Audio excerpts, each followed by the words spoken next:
o professor preparou aqui, é sobre biodegradação de compostos xenobióticos, tá? Espero que todos estejam bem. Deixa eu colocar aqui para apresentar.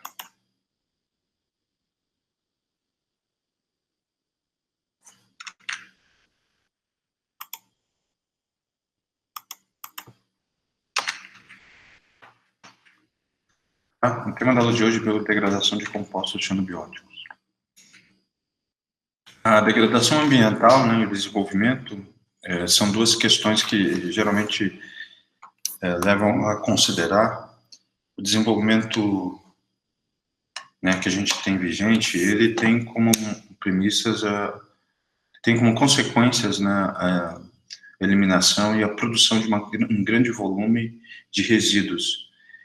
E essa revolução industrial que levou a esse enorme aumento dessa poluição e geração desse resíduo fez com que, em muitos países, isso fosse um problema bastante importante que impedisse, né, com que houvesse a evolução do desenvolvimento urbano, tanto urbano quanto rural, no que diz respeito a essa emissão, a esse consumo. O consumo exagerado, ele tem uma relação direta com a geração de resíduos.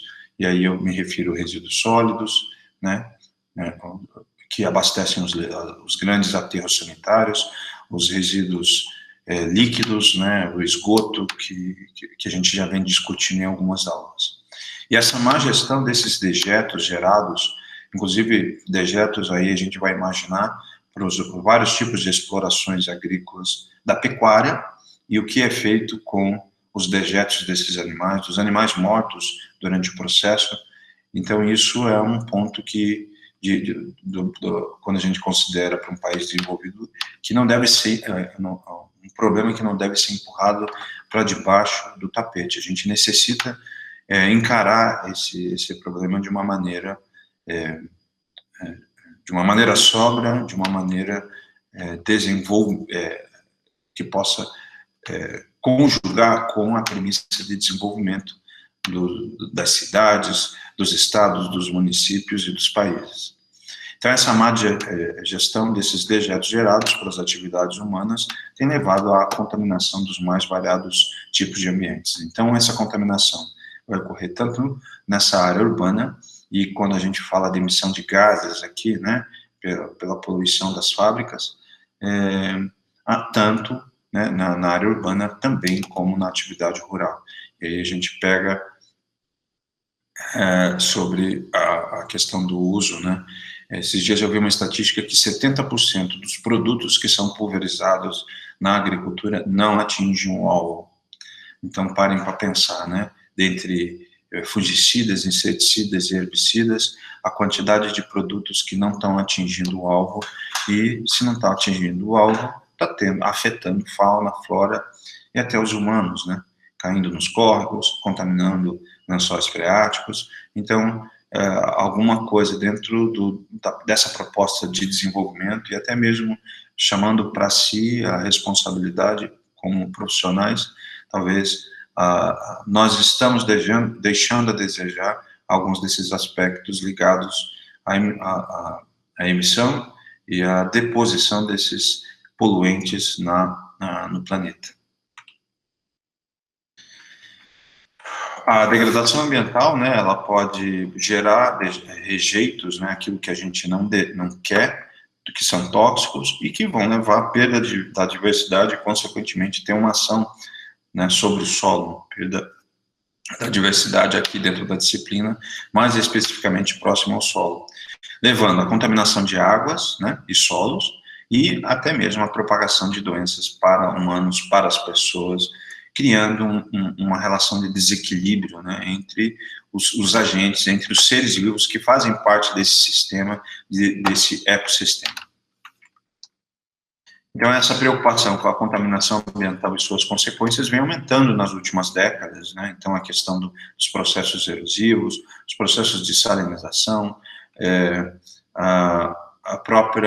os açudes que abastecem, né, que servem de grandes carreadores para abastecimento de água para as grandes cidades, eles, a cada ano, vocês verificam notícias em que eles vêm assoreando e a quantidade de água disponível para abastecimento sempre é menor. O regime de chuvas, ele é influenciado por essas relações de poluição, essas relações de degradação realizadas pelo homem ao ambiente.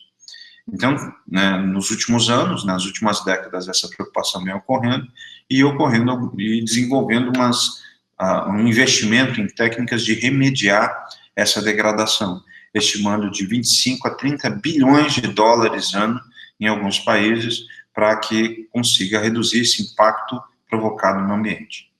Entretanto, é difícil avaliar esse mercado em detalhes, pois a maioria dos países ainda não tem condições de identificar e catalogar seus sítios, suas áreas que são contaminadas. Então, ela é muito sazonal, então, até mesmo porque você não tem o poder público cumprindo, né, ou então com interesse no que diz respeito a esse quesito, né, até mesmo porque a questão do ambiente ela não gera votos, né? Não sei se você já viram que às vezes os investimentos de saneamento básico para as cidades, eles não têm especial atenção pelas prefeituras, né, nos diferentes municípios, porque o saneamento básico ele não é visível, ele não está exposto, então isso não vai gerar votos. Então, infelizmente, é uma relação, não digo corrupta, mas uma relação antiética, né, do que diz respeito a indivíduos que são colocados para responder pelos nossos interesses de um grupo, de uma população, em que nem sempre a nossa classe política, que está intimamente ligada ao sistema, nosso sistema educacional, eles têm relações de desequilíbrio, relações antiéticas, né, no que diz respeito ao indivíduo que representa os interesses do povo, assim como eu sou um funcionário público, eu sou um indivíduo em que o meu salário é pago pelo povo, então eu devo atender a essa comunidade, eu devo atender, né, as demandas que são colocadas, né, à medida que eu possa resolver as questões que são trazidas para mim.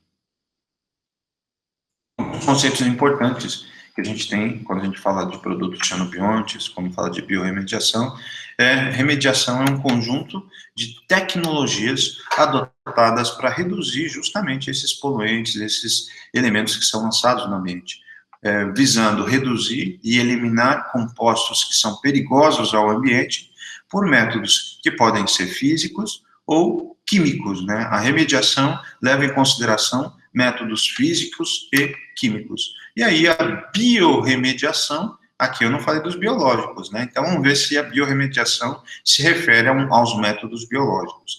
Então um conjunto de tecnologias que empregam processos biológicos, né, métodos biológicos, isoladamente ou associados com técnicas até mesmo de remediação de engenharia para a redução da eliminação desses compostos perigosos ao ambiente. Então, basicamente, seriam, né, conceitos muito próximos, né, sendo que a biorremediação, e aí entra a disciplina de hoje, né, onde a gente vai ter micro-organismos, em uma grande maioria micro-organismos em que sua origem é do solo, em que eles são utilizados para agirem sobre resíduos de fertilizantes lançados no ambiente, esses sais, né, que ficam presentes, os resíduos de herbicidas, inseticidas e fungicidas que não atingem o alvo e que ficam prejudicando fauna e flora, vocês podem ter micro-organismos com uma capacidade maior, né, para biorremediar essas moléculas que são lançadas no ambiente. Eles terão capacidade de degradação. A gente falou sobre matéria orgânica, falamos sobre vários pontos, em que eu acho que não tem nenhuma sombra de dúvida na cabeça de vocês que existem populações de micróbios, de fungos e bactérias, né? A gente sabe que fungos e bactérias, quando a gente falou de matéria orgânica, eles são os agentes de transformação, de degradação enzimática, degradação molecular. E agora nós temos uma categoria de matéria, de algo, sobre que essas enzimas produzidas por essas populações específicas de alguns grupos de micro-organismos são capazes de realizar a transformação. Na última aula, quando a gente falou sobre cafeína, né, sobre várias moléculas, e aí vocês viram que as transformações em várias produtos secundários da degradação, você sempre tem gêneros que faziam parte dos processos bioquímicos de transformação. E aí, levando a entender a questão da biorremediação, da importância desses micro-organismos para a realização dessa transformação. E por quê, né? Por que remediação de resíduos? Por que a gente não deixa o ambiente por si só se autogerir no que diz respeito a esses compostos, né, que são lançados? Então, os resíduos, eles são um dos mais graves problemas mundiais que existem na atualidade. Esses resíduos são resultados da sobra de atividades da população, de exploração, né, dos recursos da população em geral. E esses resíduos, eles vão tentando enumerar de onde eles vêm de indústrias, eles vêm de habitações, né, de fundo doméstico, resíduos oriundos de hospitais. Vocês sabem que é um problema muito sério os resíduos hospitalares, eles não podem ser lançados em qualquer ambiente, assim como a água de esgoto, por exemplo. A água de esgoto de hospitais e indústrias, elas não podem ser elas não podem ter o mesmo direcionamento do que a água de esgoto de origem doméstica, né? Mas é claro que a gente sabe que, às vezes, durante as construções, né, você nem sempre tem alguém fiscalizando e você sempre vê presença desses componentes junto com o esgoto doméstico. Além disso, resíduos também são gerados pelo comércio e pela atividade agrícola, que é a parte que nos contempla aqui dentro da disciplina, né, vocês, um público-alvo de alunos da agronomia. O estado da matéria desse resíduo gerado, né, então, obviamente, vai estar dentro do estado sólido, semissólido e líquido. É claro que vocês podem ocorrer no ambiente, no momento que é lançado a sublimação, né, a mudança do estado líquido para evaporação, mudança do estado líquido para o estado gasoso, e sublimação, mudança do estado sólido para o estado gasoso, né? Seria meio que semissólido, seria pastoso, cremoso, entre uma opção e outra, né? Uma transição entre o sólido e líquido. Aqui falando de uma maneira geral, mas vocês podem ter, na verdade, todos os estados da matéria os resíduos podem apresentar. A maior quantidade estaria nesse estado da matéria. As áreas contaminadas, né? As áreas da onde que são, né? São locais onde apresentam substâncias tóxicas distribuídas de forma não controlada nos diferentes compartimentos do ambiente, que, em função do nível de concentração, determinam riscos potenciais à saúde dos seres vivos ou prejuízos à qualidade dos recursos naturais. Então, existem sítios, né, que historicamente são contaminados e áreas contaminadas recentemente por acidente ou por incidentes, né, que são focos de contaminação. Quando fala de área contaminada, às vezes eu fico imaginando. Na minha casa tem um vizinho, e do lado da casa desse vizinho, ele tem um terreno baldio. E ele tem um local para jogar o seu lixo ali presente. E eu não sei o que acontece, ele não coloca dentro do local para o lixeiro vir buscar, e a gente já percebeu, às vezes quando a gente chega em casa, ele saindo da casa dele e jogando lixo numa área, né, que não é acidental, né? Então, que foi intencional, né, incidental, ele colocou o lixo nessa área. Então, a gente encontra muito isso. Na parte lateral da minha casa, por exemplo, ali, quase não tem ninguém, né? Então, sempre a gente vê lixo sendo colocado em áreas que são impróprias, né? A história dos terrenos baldios, que a gente chama. Então, isso é uma questão muito séria que tem a ver com educação, que tem a ver com a percepção que o indivíduo tem, né? Que acha que vou tirar os problemas da minha vista, né, e vou colocar à vista de outras pessoas ou em locais que eu acho que não vai influenciar ninguém. Então, existe um direcionamento para esse lixo sólido, esse resíduo que é produzido. Então, isso é uma coisa muito séria das pessoas, né, terem um pensamento que a gente chama heliocêntrico, né, que as coisas, elas circulam em volta dos seus interesses, daquilo que você acha como certo, né? Sem considerar o estado de direito das outras pessoas, o estado de cidadão que as outras pessoas também têm. Então, a partir do momento que aquele lixo não incomoda mais a sua casa, ele vai incomodar a casa de outras pessoas, ou vai fomentar, né, vai trazer doenças, né, porque um lixo num terreno baldio vai atrair organismos, urubus, vai atrair ratos, que vai prejudicar, que vai causar insatisfações a outras pessoas. Então, isso são questões do que a gente chama, né, das relações éticas, né, das regras de convivência em sociedade, que muitas pessoas, às vezes, renegam em prol, ninguém está vendo, vou fazer as coisas escondido aqui, então, logo eu vou ficar blindado, eu não fiz nada de errado. Mas, na sua consciência, você sabe, né, as pessoas sabem no que elas erram e no que elas acertam. Então, dizem que o que eu estava falando para vocês, né, sobre essas áreas contaminadas, o Estado de Direito, né, dizem que você é considerado um indivíduo ético quando você é um indivíduo que faz coisas em que, se existisse uma câmera e mostrasse você na frente de todo mundo, ou sem que estejam todos olhando, você seguisse essas regras de conduta. Aliás, as relações éticas, elas estão intimamente ligadas a você seguir algumas dessas regras de condutas em sociedade. A gente sabe que algumas dessas regras, elas realmente são muito sufocantes e criam uma série de distúrbios para a civilização, para as pessoas em geral. E às vezes você tem uma forma de você, às vezes alguns indivíduos preferem optar por outras linhas. Então, um indivíduo ético, e isso tem a ver com a questão de geração de resíduo, como faz a gestão desse resíduo, e essa questão do que eu estava falando de jogar o lixo fora, né, num terreno baldio, por exemplo. Então, você tá andando de carro e jogar esse lixo na rua, né, contaminando, enfim, contribuindo para uma relação de desequilíbrio. Então, se você não, né, você como indivíduo tiver uma consciência a ponto de, pelo menos você não ser um agente de contribuição para esse processo, mesmo que alguém não esteja vendo, isso significa que você está tendo uma relação ética com as pessoas ao seu redor, você está respeitando o Estado de Direito das pessoas, o mesmo direito que você tem de ter uma cidade harmoniosa, com qualidade, sem lixo, né, na rua, as outras pessoas também têm direito. Então, independente de você, da tua condição financeira, da sua cor de pele, da onde você veio, amigo de quem é, filho de quem é, né?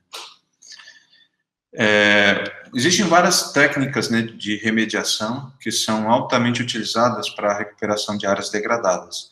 E essas técnicas, elas são, né, métodos que são chamados biológicos, como land farming, biopilhas, biocélulas.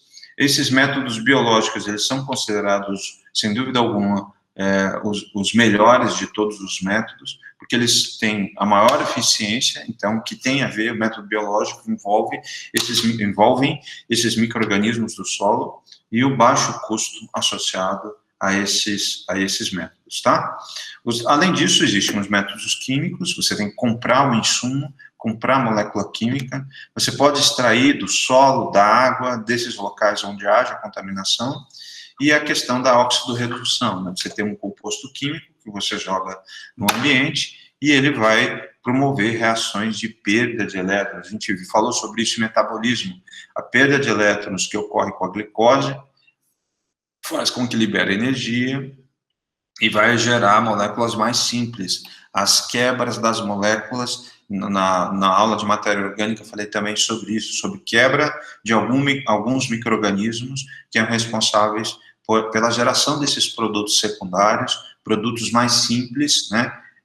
Então, eles, em alguns pontos das ligações químicas, as enzimas auxiliam, né, na quebra das duplas, das triplas ligações, promovendo a geração de monômeros, que a gente chama, né, monômeros mais simples, ok?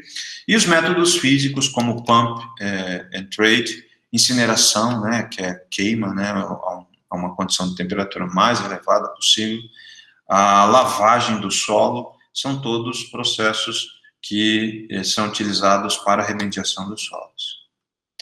A biorremediação, em um sentido amplo, ela pode ser entendida como uma tecnologia que visa a prevenção e a minimização de impactos provocados pelo homem, impactos antrópicos, que são negativos, e a restauração desses habitats naturais contaminados, utilizando agentes biológicos. A gente falou sobre algumas consequências da degradação do solo, eu falei numa aula para vocês, os vários exemplos e tipos de degradação, e aquelas degradações, elas são exemplos de impactos provocados, né, pelo homem, pela ação antrópica. Não só na agricultura, né, mas de uma maneira geral. A previsão é que, nos próximos anos, o mercado mundial de biorremediação atinja, né, mais de 70 bilhões anuais de dólares, ou seja, quem tem um espírito inovador, quem tem uma visão de mercado, talvez vocês sejam um ambiente, um espaço de trabalho, né, um espaço de atuação profissional, né, a trabalhar na área de biorremediação, né. Então, é um ponto onde você tem muitas empresas, né, que realizam esse tipo de atividade. Aqui alguns exemplos, ó. Aqui são penicílios, espécies de penicillium, cladosporium, que cultivados em meio e que têm uma ação de biodegradação. É claro que tem funções em cada área, você vai ter uma aplicabilidade desses fungos, mas eles estão presentes nos solos e eles podem ter essas ações de biorremediação. Então, aprender sobre isso talvez seja, né, se vocês se interessam, né, então é importante vocês refletirem sobre isso. Atualmente, essa biorremediação, ela não atinge apenas a utilização de micro-organismos, mas também plantas. A gente sabe que em estações de tratamentos de esgoto, você vê água-pé, já viram água-pé? Eu devia ter colocado uma foto. É uma planta que você coloca e ela absorve metais pesados, absorve poluentes e fica sobre essa água que está sendo tratada, tá bom? Há enzimas, né, que são produzidas por essas populações, então você produz isso artificialmente e ao invés de jogar o micro-organismo, coloca a enzima produzida pelo micro-organismo para que essa enzima degrade, né? A gente sabe queijo, né? O queijo né, tem micro-organismos, né, que degradam, né, o açúcar, né, a lactose, e geram aquele produto, degradam a proteína do leite e formam o queijo. Então, isso é né, a indústria se utiliza de enzimas. E a interação de enzimas com plantas, né, a gente chama de fitorremediação, o uso de plantas para tentar agir no reuso, né, na reutilização dessa água contaminada, ou então torná-la com a menor concentração do poluente possível. Essa fotografia que o professor colocou aqui me remete uma informação, uma vivência que eu tive na minha infância. Eu vivi muito, moro numa cidade, minha família é de uma cidade portuária, que é Paranaguá. Paranaguá é o segundo maior porto de exportação, talvez o grande espaço, né, de transporte, de envio de grãos da região sul do Brasil, né, Paraná, Santa Catarina, Rio Grande do Sul, eles enviam para o mercado externo, né, para o comércio externo, através do porto de Paranaguá. Quanto mais perto for o porto dos centros de produção, melhor, né? E o primeiro porto em exportação no mundo, né, no Brasil, por exemplo, é o Porto de Santos. E aí, como o estado, geograficamente, os dois ficam um do lado do outro. O lado, né, o Porto de Santos e o Porto de Paranaguá. Então, você vai ter um corredor de exportação vindo do Mato Grosso, Goiás, Minas Gerais, um espaço geográfico que explica do porquê o estado de São Paulo, né, o estado de Santos, tem um porto tão expressivo, né, porque é uma questão é mais próximo para esses campos agrícolas enviarem as suas matérias-primas geradas, os seus produtos agrícolas gerados para o Porto de Santos. E aí ele é o primeiro em exportação aqui para o Brasil. Claro que existem outros portos no Maranhão, menor impacto, né, justamente para reduzir essa distância de transporte. Por que o professor está falando isso?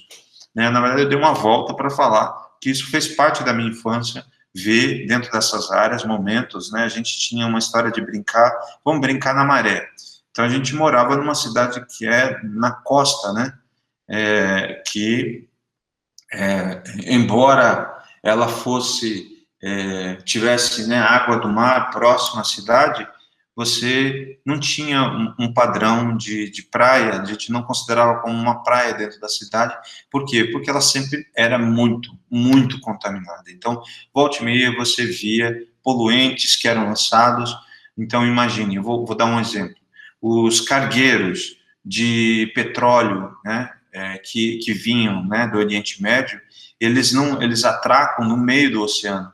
Então, existe como se fosse uma mangueira que conecta o cargueiro, né, com os resíduos para a fabricação, a matéria-prima para a fabricação de gasolina, né, e em que eles se conectam com esses cargueiros. E volta e meia, essas conexões em alto mar, essas conexões desses cargueiros para transporte e abastecimento, né, que ficava em terra firme, ocorriam vazamentos. E esses vazamentos você via ali, às vezes, regiões repletas. Uma coisa que eu vi que usa para fabricação de estradas, o piche. Então, a superfície do mar repleta de piche. Então, era muito comum vários tipos de diferentes resíduos poluentes, compostos xenobiontes, que eram presentes nessa região marítima, nessa região onde os portos, né, onde era na região portuária, aportavam os navios e despejavam os vários tipos de matérias-primas, né, realizavam comércio exterior, né, a porta de entrada com o comércio exterior para o Brasil. A minha família inteira, meus tios, eles são a base da economia da cidade é a área portuária. Meu irmão é estivador, meus tios, todos os irmãos da minha mãe são estivadores. Meu pai trabalhava numa agência marítima, ele era motorista numa agência marítima. Então, tudo tem uma relação com essa área. Então, eu sempre via situações de degradação devido a essas ações antrópicas do homem. E, às vezes, essa questão, a gente estava falando agora há pouco, né, sobre a questão física. Então, você via balsas, aqui vocês estão vendo esse cordão. Então, às vezes, por essa diferença de densidade do poluente com a água, ele sempre fica flutuando. Então, você vinha com os cordões flutuantes e meio que abraçava sobre a superfície e levava até um determinado ponto e depois sugava esse poluente utilizando um processo físico de limpeza desse composto. Às vezes a água não se mistura com o composto, então isso é muito positivo para você conseguir realizar a biorremediação, isso de um ambiente marítimo. Uma experiência que eu vivi na minha infância. E essa biorremediação, ela não é novidade, uma vez que os micro-organismos de plantas convivem há milhões de anos com compostos orgânicos e metais, coexistindo em ambientes de limitação ou de excesso, né? Então, os micro-organismos, eles podem agir e podem realizar essa purificação, né, desses compostos que são lançados no ambiente. Algumas dificuldades que nós temos para realizar essa limpeza, né, para realizar essa purificação, é a questão da heterogeneidade do dejeto, né, rejeito que a gente estava falando. Então, às vezes, alguns compostos, eles são lançados, eles são misturados com a água, e eles podem ter influências com a questão do oxigênio, né, o que a gente falou do fenômeno de eutrofização, né, você lançar nutrientes para a água doce, água salgada, e esses nutrientes promoverem a multiplicação, o desequilíbrio ecológico e promoverem a multiplicação de algas, e algumas dessas algas podem despejar para esse ambiente compostos tóxicos que podem matar fauna e flora, que os peixes podem morrer em decorrência disso, ou até mesmo o poluente ter uma ação direta sobre a população de peixes, de animais aquáticos que ocorram nesses locais, né? No que diz respeito ao solo, isso pode prejudicar a absorção, prejudicar a população de micro-organismos nessas áreas que são lançadas, né? Lembrem que alguns herbicidas podem matar essas populações, né, quando eles não atingem esse alvo, quando eles extraviam sobre o perfil do solo. Outra dificuldade para realizar o controle, né, desses resíduos, né, antropogênicos, né, é a alta concentração do contaminante que é lançado, né? Quanto mais concentrado, maior vai ser o impacto. E o terceiro ponto são as condições adequadas para o crescimento do micro-organismo, para que ele haja sobre o rejeito, para que ele haja sobre a molécula, essa alta concentração da molécula. Então, por exemplo, se você imagina o controle biológico na agricultura, se você imaginar o solo e a parte aérea, no solo você consegue manter uma condição de umidade e aeração, que são condições importantes para o crescimento de fungos. E aí você tem lá um sistema que há poucos anos você vê uma modulação, ou então você vê resultados bastante promissores do controle de pragas e doenças nos solos, pelo fato do quê? De você criar uma condição adequada no solo para que esses micro-organismos se multipliquem e ajam sobre pragas e doenças, e eu vou mais além, né, e que esses micro-organismos possam agir, né, sobre rejeitos, sobre componentes, sobre poluentes que são lançados, poluentes da agricultura. E na parte aérea, agora comparando a parte aérea, imagine, de manhã você tem um calor, as folhas ficam secas, não tem molhamento foliar, e de noite um frio, você tem uma variação climática muito extensa. Então, até hoje, o homem ainda não conseguiu uma forma de você modular o sistema aéreo dessas plantas a ponto de você privilegiar uma população no filoplano de micróbios, de fungos, que sejam fungos e bactérias benéficos, que possam agir contra populações de pragas e doenças que afetam a parte aérea. Existem também algumas algumas intenções promissoras de alguns pesquisadores também, com fungos e bactérias como bioherbicidas, para serem utilizados no controle de plantas daninhas, né? Algumas plantas daninhas são afetadas por fitopatógenos, fungos que afetam essa cultura. E então existem alguns estudos de tentar criar bioherbicidas para o controle de algumas espécies. Então, geralmente, o biocontrole, o bioherbicida, ele tem uma relação direta, né? Uma relação específica para a população de planta daninha. E se você tem uma população diversificada, você vai ter um controle não tão vigente, né? não tão amplo, né?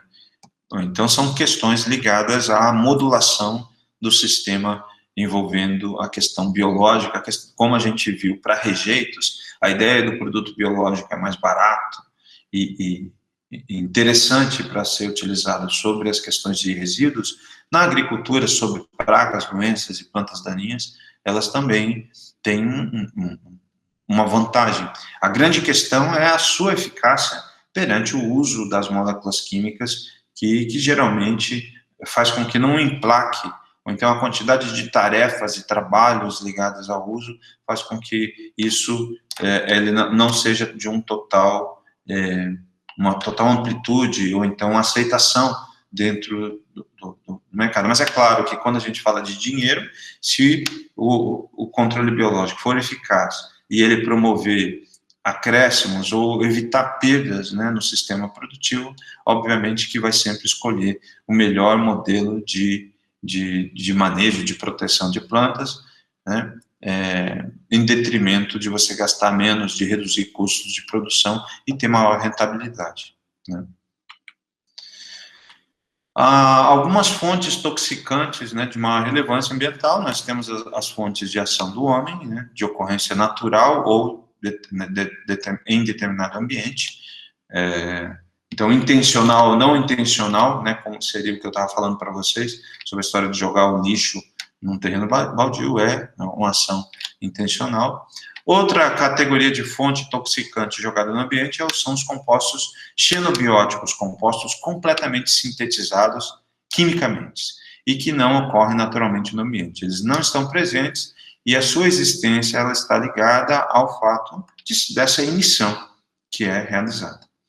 E, além disso, você tem compostos que são recalcitrantes, são chamados produtos que são persistentes, não biodegradáveis. O que é o biodegradável? É o tema da aula de hoje. É micro-organismo que age, você tem processo químico, físico, biológico, biodegradação, eu estou falando, né, de um produto biodegradável, falando de um produto que é alvo de degradação por esse agente biológico que é tão barato, tão eficaz para a depuração desse ambiente, tá? Então, lembre, na década de 70, onde teve um grande avanço do lançamento de produtos de agrotóxicos né, para serem utilizados na agricultura, a grande maioria desses agrotóxicos, eles tinham como característica o fato de eles serem persistentes. E aí, o que aconteceu? Tiveram uma série de consequências. Esses dias eu dei uma aula, às vezes eu confundo vocês com a turma de introdução, né, porque vocês fizeram introdução comigo.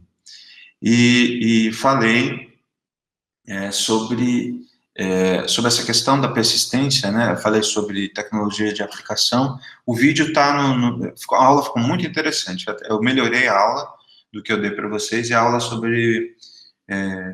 eu dei uma aula de proteção de plantas e outra aula de tecnologia de aplicação. E lá você via as características que tinham com relação à estrutura, por exemplo. O grande problema que a gente chegou à conclusão dos agrotóxicos era o fato dessa questão ligada ao uso correto, qual era o produto que deveria ser utilizado, e a questão de atingir o alvo, né? Eu falei para vocês também a respeito disso, que é um grande problema que nós temos e que é uma forma de você dar uma resposta para a sociedade. Nessa aula que eu falei dos 70% do que é pulverizado no campo é perdido. Já imaginou se eu consigo desenvolver técnicas ou um plano de contingência para tentar resolver esse problema de não atingir o alvo, e logo eu vou ter uma resposta para a sociedade. A sociedade não vai mais poder questionar, não vai poder mais apontar para o agronegócio como sendo um grande vilão, né, do que diz respeito a contaminar o ambiente e jogar produtos, essas moléculas químicas no ambiente. Então, a questão é o mau uso dessas moléculas dentro desse sistema, tá? Mas, voltando aqui, é que nessa década de 70, os produtos eram persistentes, e aí, mais tarde, eles foram, devido aos vários tipos de consequências, como serem carcinogênicos, como terem efeitos neurológicos, tem várias consequências ligadas ao uso dessas moléculas, que eram muito tóxicas e que chegavam em contato com o consumidor. As moléculas atuais, elas já estão em uma outra categoria. Então, para você registrar uma molécula química, ela tem que ter o mínimo de persistência, né? Os antibióticos que eram usados nessa época de 70, 80, até hoje eles são usados, mas antes eram utilizados em maior quantidade. Eles foram retirados pelo fato deles persistirem. E quando eu falo persistência, eu estou falando deles circular, ser lixiviado, acumular nos lençóis freáticos, circular dentro dos rios, das águas, né, das lagoas, e chegar a contaminar o homem.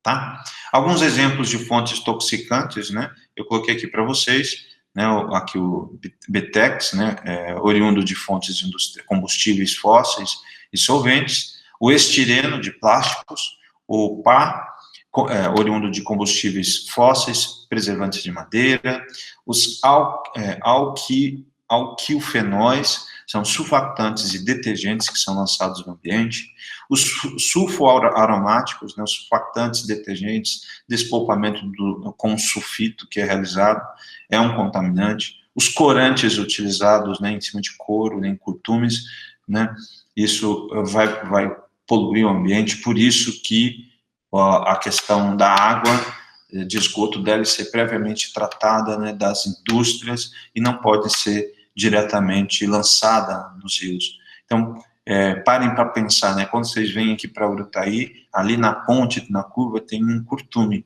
Será se esse curtume, ele faz a gestão adequada do seu esgoto? Será se ele não lança para aquele rio os poluentes, os resíduos gerados daquela fábrica? E se ele lança, ele está poluindo o ambiente, né? Então, vai se saber, né, até que se diga o contrário, se eles utilizam de todas essas, na opinião de um leigo, né, de uma pessoa que não está tendo essa conversa como a gente está tendo aqui, acha que a água ela vai depurar, ela vai purificar, jogando esse poluente, ele vai ter o efeito de diluição. Essa é a ideia que a maioria das pessoas tem.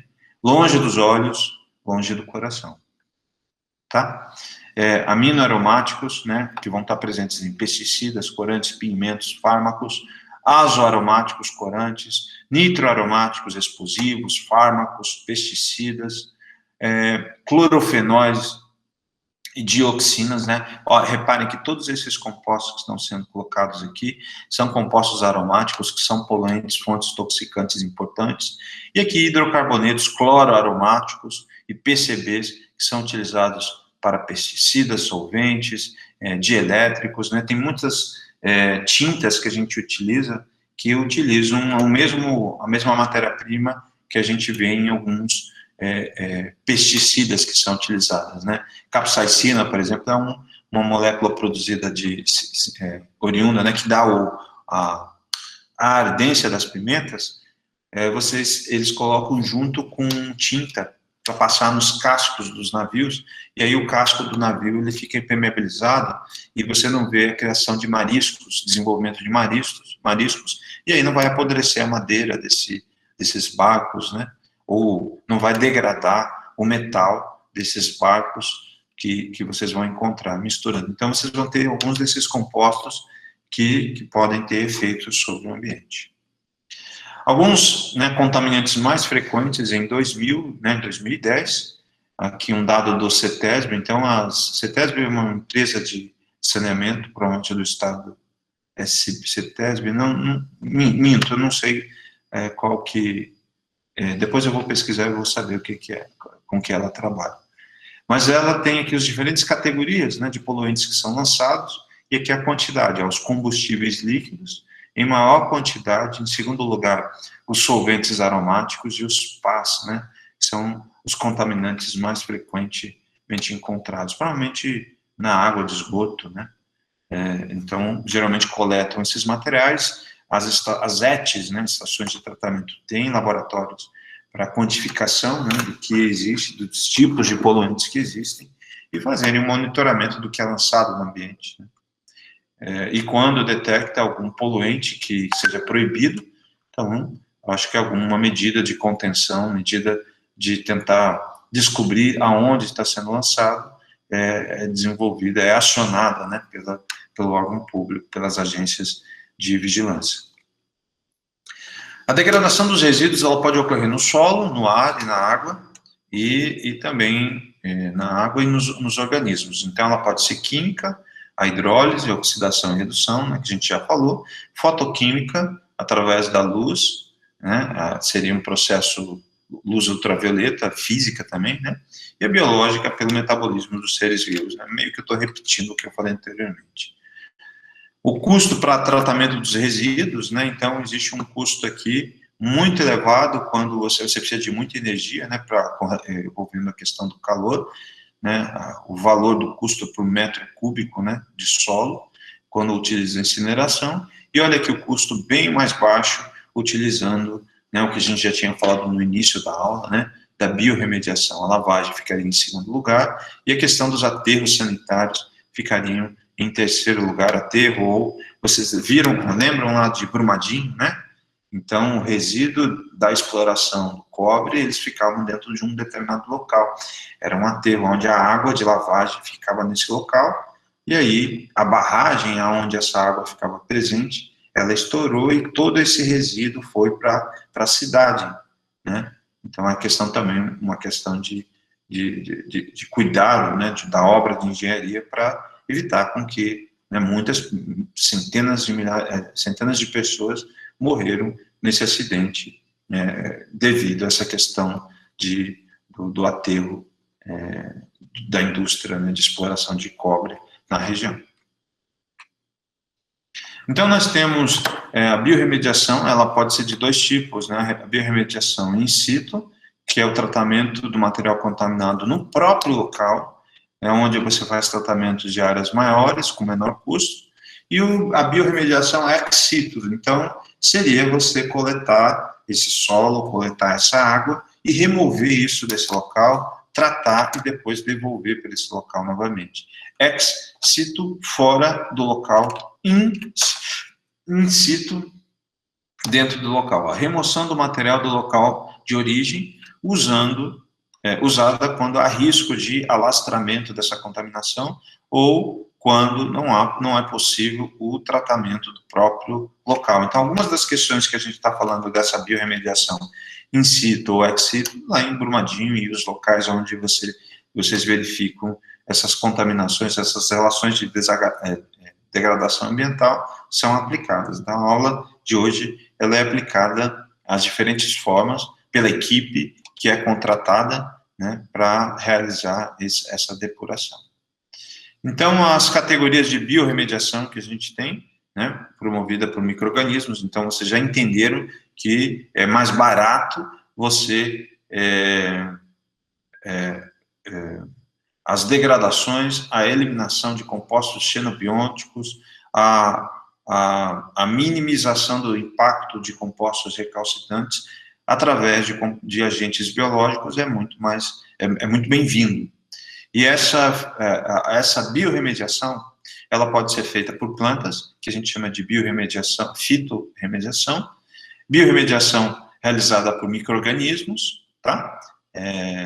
Então, a célula microbiana, ela age sobre o poluente, pelas diferentes categorias de poluentes, de compostos xenobiontes que são lançados, ou a biorremediação, que a gente chama enzimática. Então, você retira a alta concentração da enzima e aplica isso sobre o organismo. As formas de biorremediação que nós temos, a biorremediação microbiana é um conjunto, né, um conceito de técnicas que utilizam bactérias e fungos com capacidades de degradar, mineralizar os compostos poluentes, transformando normalmente em CO2, água e outros monômeros, né, compostos mais simples. Isso seria a biorremediação microbiana. A fitorremediação, que seriam mediadas por plantas, as plantas que agem sobre os poluentes. Então, você tem uma área degradada, você pode ter plantas que podem aproveitar, que podem realizar essa remediação, essa limpeza desses poluentes que são lançados no ambiente. Então, a fitorremediação é um conjunto de técnicas que utilizam as plantas para depuração, remediação, no local, né, in situ, em ambientes contaminados.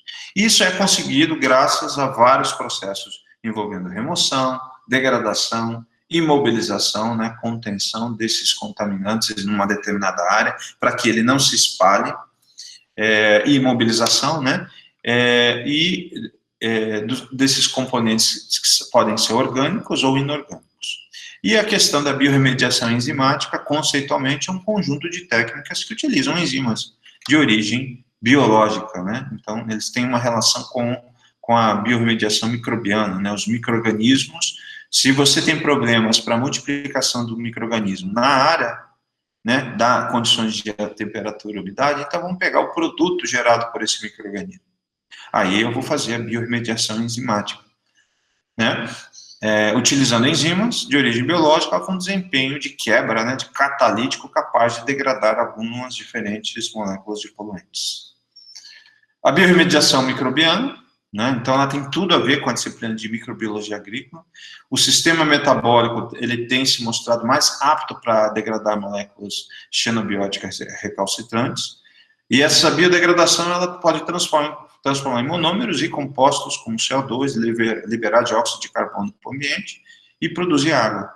Então eles vão ter como funções a biorremediação, reciclar a maior parte das moléculas da biosfera, através dos ciclos biogeoquímicos, que é um tópico da matéria de microagrícola, privilegiar, favorecer o desenvolvimento da diversidade metabólica, a combinação genética individual das diferentes espécies microbianas em um sistema natural, e enzimas em vias metabólicas, elas evoluem ao longo de bilhões de anos, né?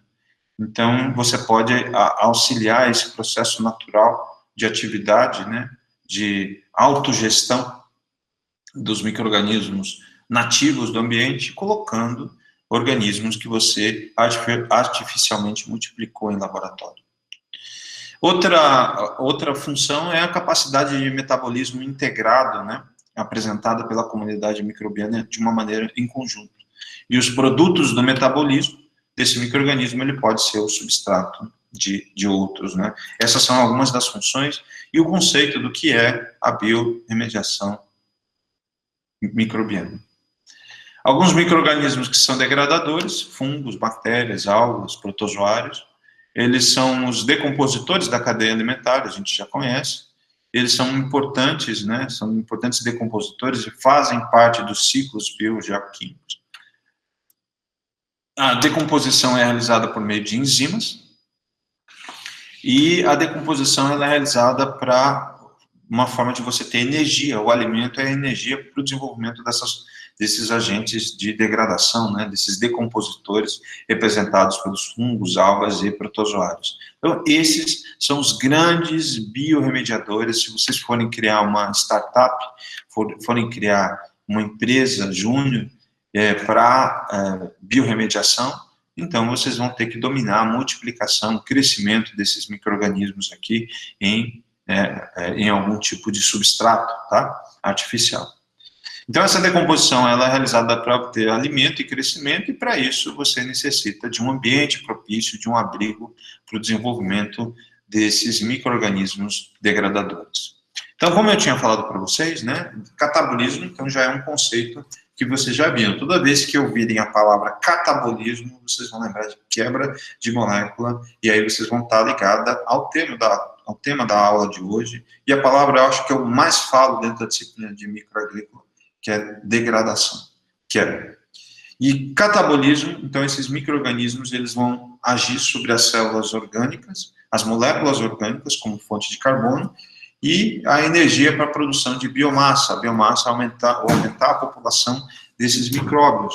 Então a energia vai servir para isso, para aumentar o exército de micro-organismos para agirem sobre esse poluente, esse composto xenobionte, que é alvo da atividade desses micro-organismos decompositores. Então, essa particularidade associada a um grupo, ela nos auxilia a tentar realizar essa purificação, essa biodegradação coordenada por essa população de micro-organismos. Mas, para isso, eu preciso criar condições para que essa energia seja convertida em ampliação dessa biomassa, isso falando da biodegradação microbiana, né, biorremediação microbiana. O carbono, né, da molécula ele é convertido em CO2, né, o gás, e aí é lançado para o ambiente e dá origem aos componentes celulares, aqui, como a gente falou da relação da biomassa. O outro tipo de degradação é o que a gente chama de cometabolismo, né? Os micro-organismos, quando eles são incapazes de utilizar os resíduos como fonte de energia, e aí a população, que é metabolicamente ativa, ela não obtém os nutrientes para o seu substrato cometabolizado. E aí ela necessita de uma outra fonte de alimento para crescer. Então, isso aqui, ó, no final, ela explica o que é o cometabolismo.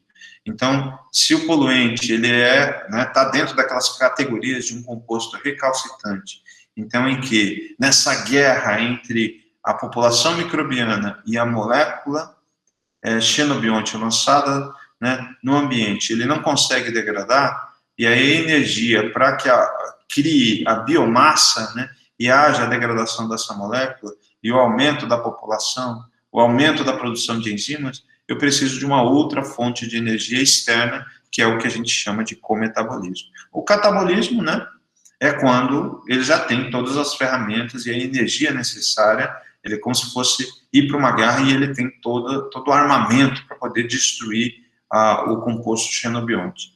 O cometabolismo seria algo, falando de uma maneira metafórica, ele não tem um armamento, ele foi para uma guerra, mas não tem um armamento, e aí ele precisa da ajuda dos seus vizinhos, ele precisa da ajuda do homem, né, interferindo, fornecendo outras fontes de carbono, né, como a glicose, ou talvez fontes mais simples, para que essa biomassa se amplie e que ela consiga sintetizar, ser metabolicamente ativa para conseguir degradar a matéria, tá? Então é bastante simples a diferença de catabolismo com o cometabolismo, tá? As vias de degradação, né, do metabolismo, então você vai ter aqui o gráfico da população microbiana, ela vai aumentar por quê? A biomassa aumenta porque ele consegue absorver o metabolismo, né? Então, o que a gente tinha visto, aqui é catabolismo, né? E aqui a questão do substrato ele vai reduzindo, porque ele vai absorver. E aqui, no caso do cometabolismo, sempre é a mesma, né? O que acontece? Ele não consegue absorver o substrato, então o substrato sempre ele pode ir reduzindo, né?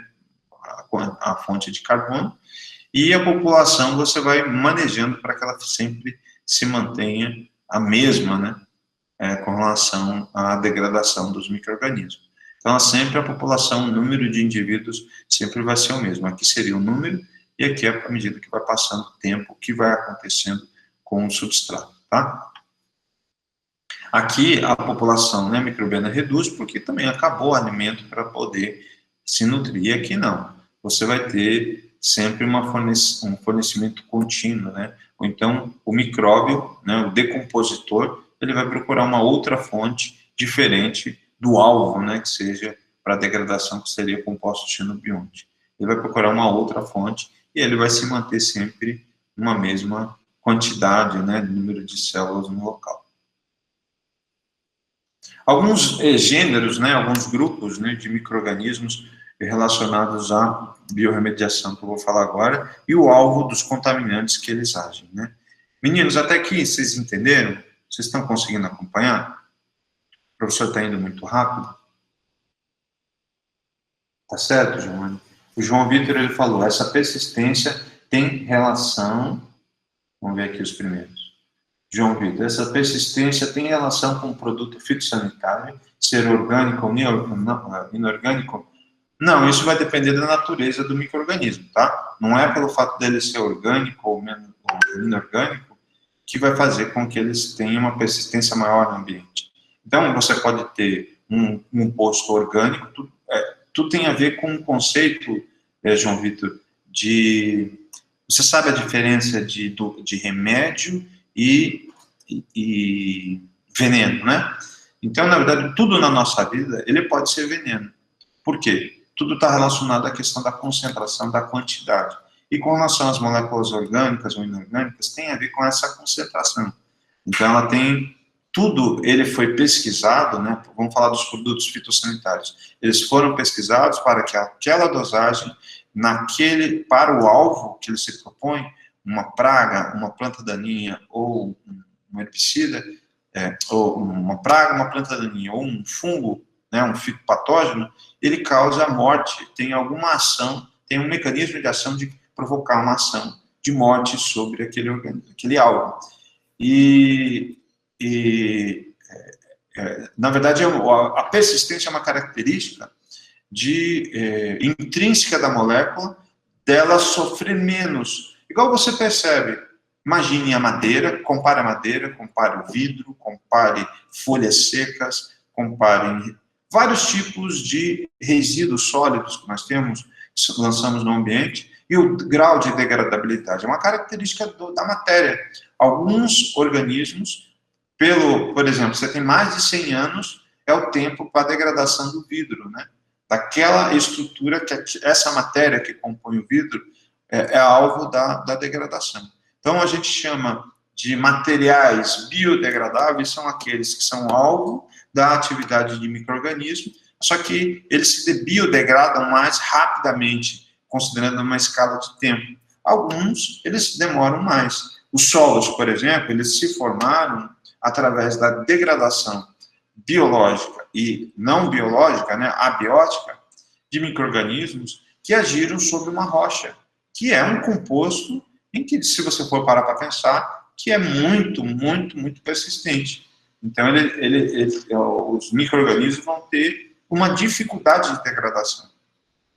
A aula de hoje, ela tem uma conexão, se você parar para pensar, é uma atividade de degradação microbiana, por exemplo, para a formação dos solos que nós temos.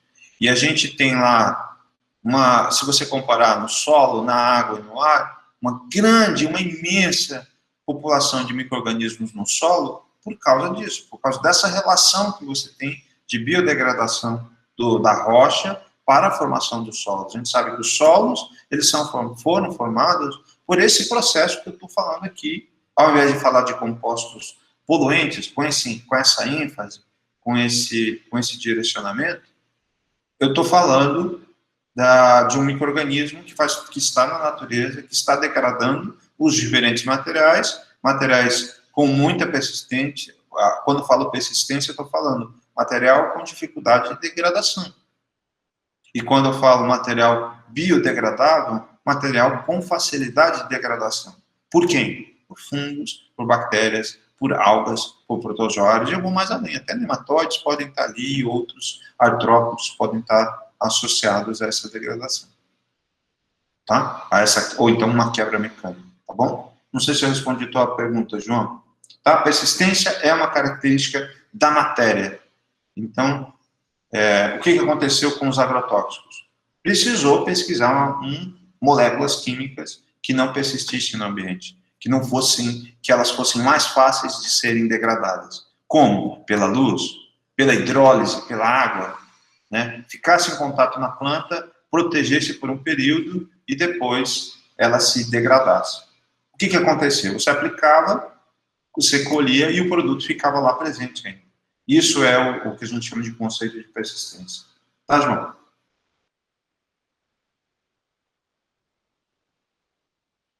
Dosagem, né, Giovanni? É isso aí. A questão da dosagem é o ponto importante que diferencia, né? É o conceito de toxicologia, né? Em toxicologia, a primeira aula que a gente fala é isso. Um composto é tóxico, é remédio, ou é veneno pela dosagem, né? A dose que você fica presente. Então, essas bactérias, por exemplo, essa Klebsiella, que eu já encontrei aqui no laboratório. Então, algumas bactérias, fungos, aspergillus, é super fácil de encontrar. Fusarium, aspergillus, penicillium, o professor identifica. Bacilos, se vocês quiserem formar uma startup, o professor já pode ajudar com 4 fungos aqui. Qual matéria, Giovanni?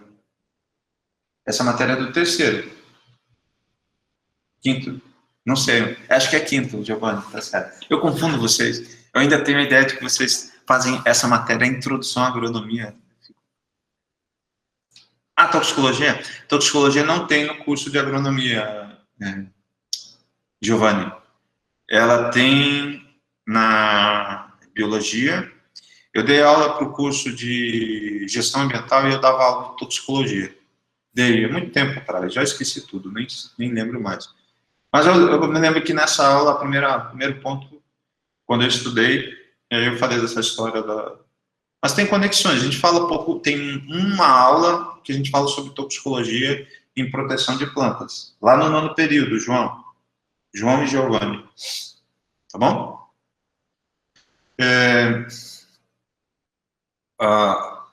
Aqui, então, vocês têm os anéis, cádmio, né, compostos que fazem parte de muitos agrotóxicos, né, poluentes de resíduos de hidrocarbonetos, né, o petróleo.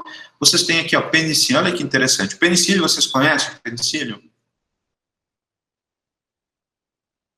Com certeza vocês devem conhecer esse fungo, né? O penicílio é aquele bolor laranja.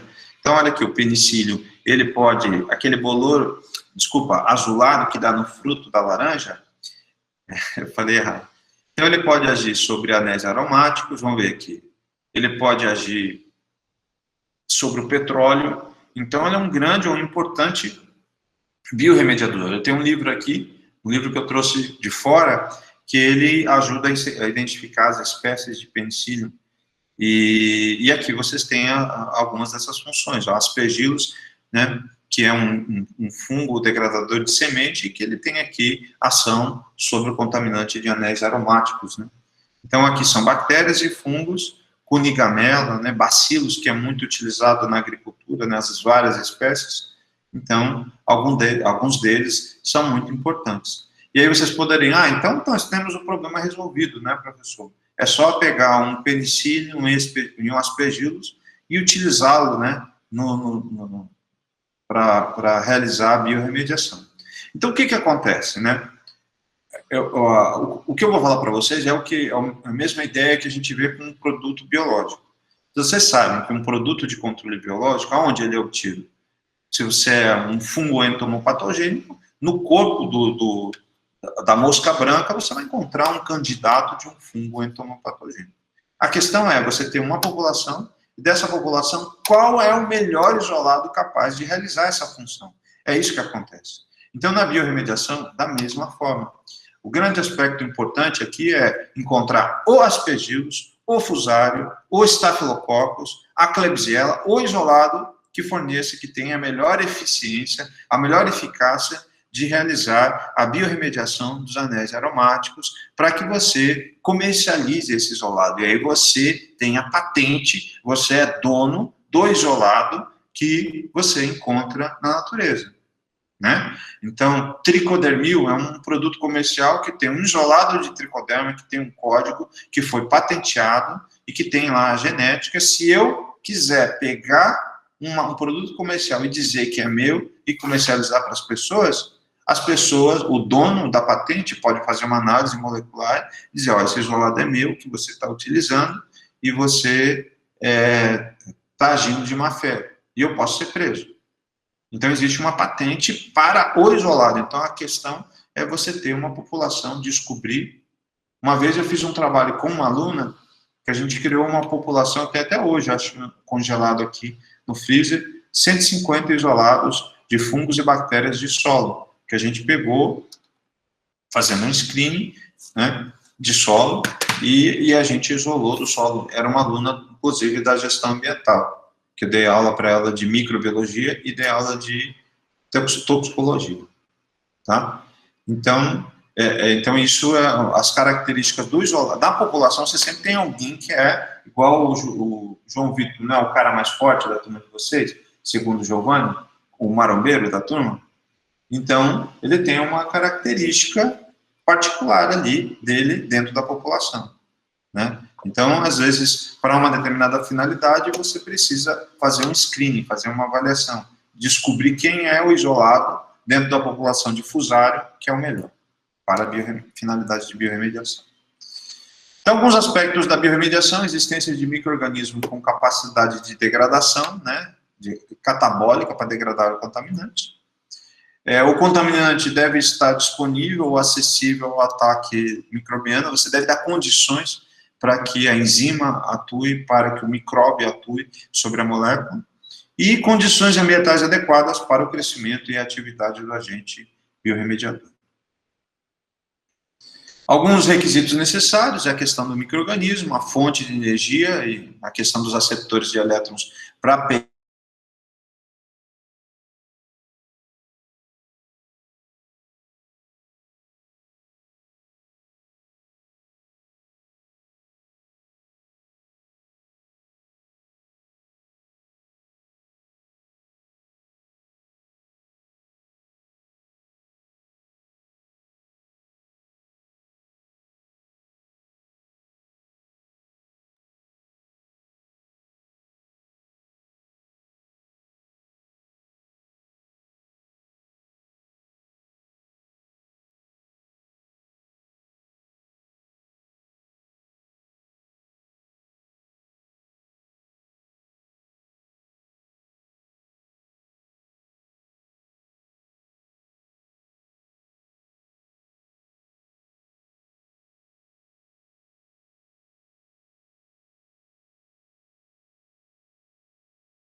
Oi, meninos.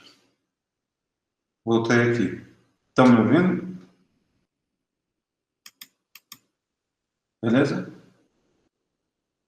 Tá bom.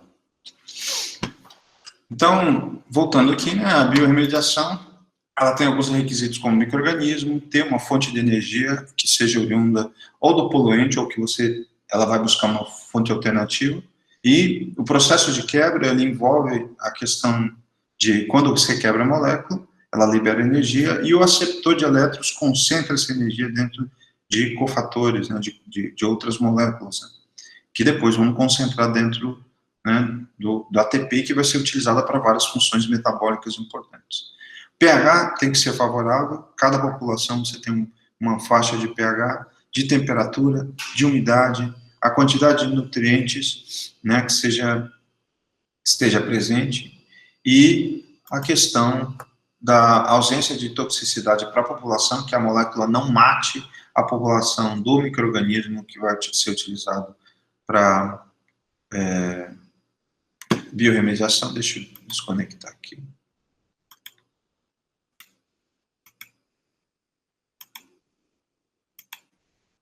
O acesso ao contaminante e ausência de competitividade, né, que é outro problema, que você vai ter fusarium competindo com aspergilos, na verdade você tem que criar uma condição para que eles possam estar atuando de uma maneira conjunta, que um somatize as atividades de degradação de outros para que ocorra o que a gente chama de biodegradação, né, a degradação de moléculas promovidas por micro-organismos. Algumas estratégias de biorremediação, a atenuação natural é uma delas, consiste na degradação natural de micro-organismos autóctones, né, presentes naquele local do solo. A bioaumentação, uma outra característica, né, introduz misturas específicas de micro-organismos em um ambiente contaminado ou em um bioreator para iniciar o processo de biorremediação, de biodegradação, né, para tentar estimular essa população. E bioestimulação é uma outra ideia, né, que vocês podem ter na degradação desses poluentes, que fornecem nutrientes às populações de micro-organismos autóctones, aumentando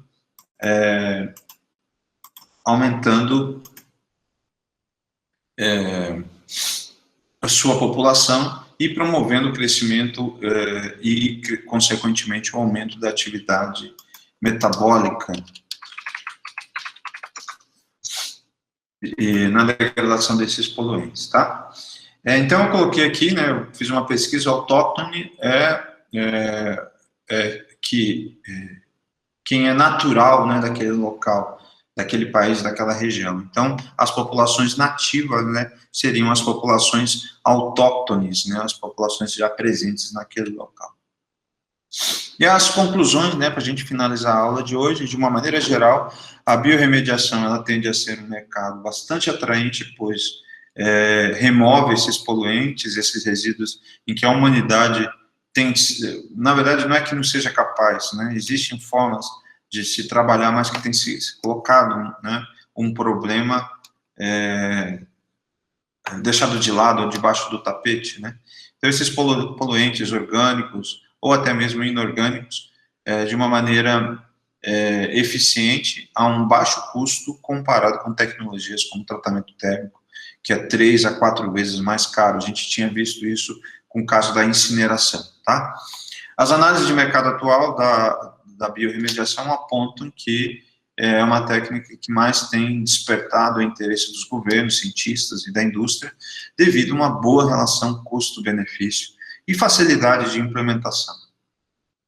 Os atos legislativos também apontam para o apoio de inovações tecnológicas, indicando a preferência pela biorremediação, né? Pode usar planta, né? Pode usar micro-organismos, né? Toda essa interação de ser vivo, agentes decompositores, eles são os grandes protagonistas desse processo, né, de degradação. Então, há uma preferência de uso dessas moléculas, ao invés de ter essas moléculas convencionais, tá bom? Então, o que eu tinha para dar aula para